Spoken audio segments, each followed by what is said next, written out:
Dobrodošli u Drevne piksele. Ovog puta ćemo da igramo Popaja. Neki od vas se možda sećaju da sam ja pričao o ovoj igri. Pa zašto je spominjem opet?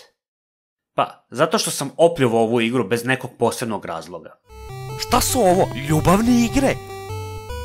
U ovoj igri ti si Popaj i skupljaš srca, koje ti od gore baca Oliva i bežiš od Badže.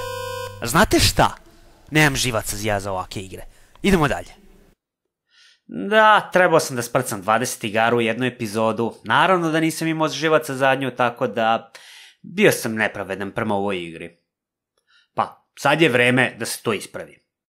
Siguran sam da znate za Popaja, ali ne i za priču iza ove igre. Kao i na većini igara za ovu konzolu sa početka 80-ih, i na ovoj igri je radio Shigeru Miyamoto, kreator Super Marija.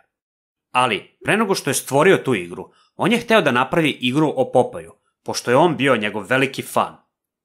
Na njegovu žalost, nije mogao da pravi tu igru, zbog toga što Nintendo nije imao licencu za Popaja u to vreme. Miyamoto je morao da promeni svoje likove, i tako je Popaj postao Mario, Badža je postao Donkey Kong, a Oliva Paulina. Nakon samo godinu dana, Nintendo je uspeo da dobije licencu za Popaja, i Miyamoto je konačno mogao da radi na ovom naslovu. Igra ima samo 3 staze, nalik na Donkey Kong.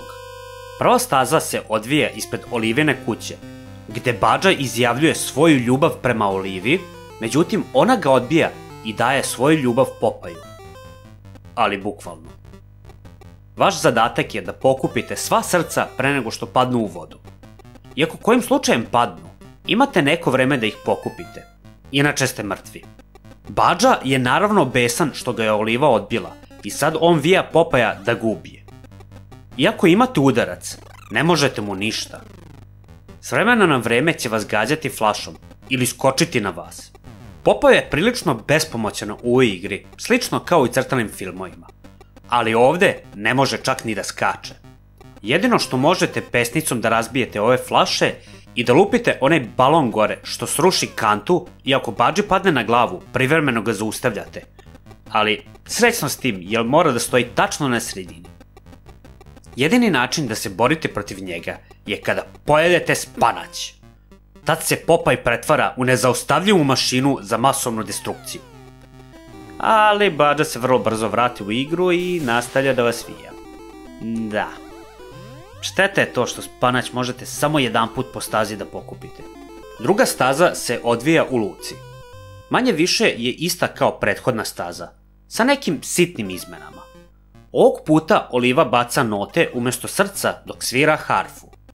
Što se tiče staze, imate rupe u platformi kroz koje možete propasti. Takođe, imate i ovu polugu na koju možete da skočite i baci vas skroz gore. Badža na ovoj stazi je iz nekog razloga žute boje i dosta se agresivnije ponaša. A tu je i Kića u gornjem levom uglu. Šta on radi tu? Pitaj kurac. Treća staza počinje s tim da lešinar nosi Olivu i ostavlja je na vrh broda. Ona viče: O, Popaj, pomozi mi! Popaj, molim te! A na vama je da je spasite. Osim izgleda staze, razlika je to što skupljate slova i ovaj lešinar vas saleće. Ali srećom, makar njega možete srediti pesnicom. Moram da priznam da je ova staza dosta teža od prethodnih staza. I dok skupljate slova, merdevini se polako grade ka vrhu broda. I kad stignu do vrha, spasili ste Olivu. Nakon što ste završili igru, počinjete sve iz početka, samo što pored svega imate i ovu vešticu koja baca lobanje na vas. Kao i većina igara iz tog vremena, i ova je veoma kratka, ima samo 3 staze. Ali to nije bilo bitno, jer su tada igre pucale na poene.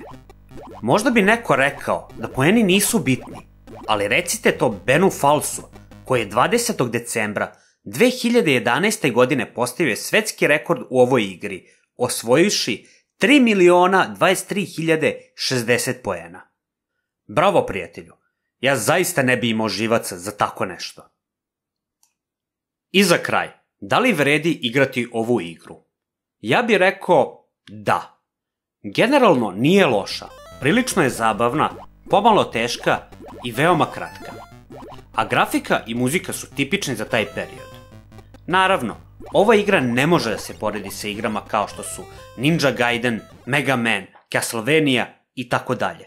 Ali može da se poredi sa igrama iz prvog talasa osmobitnih igara, kao što su Pojan, Donkey Kong, Galaxian i drugi. U tom rangu ja bih rekao da je Popeye jedan od boljih igara i svakako je vredi igrati.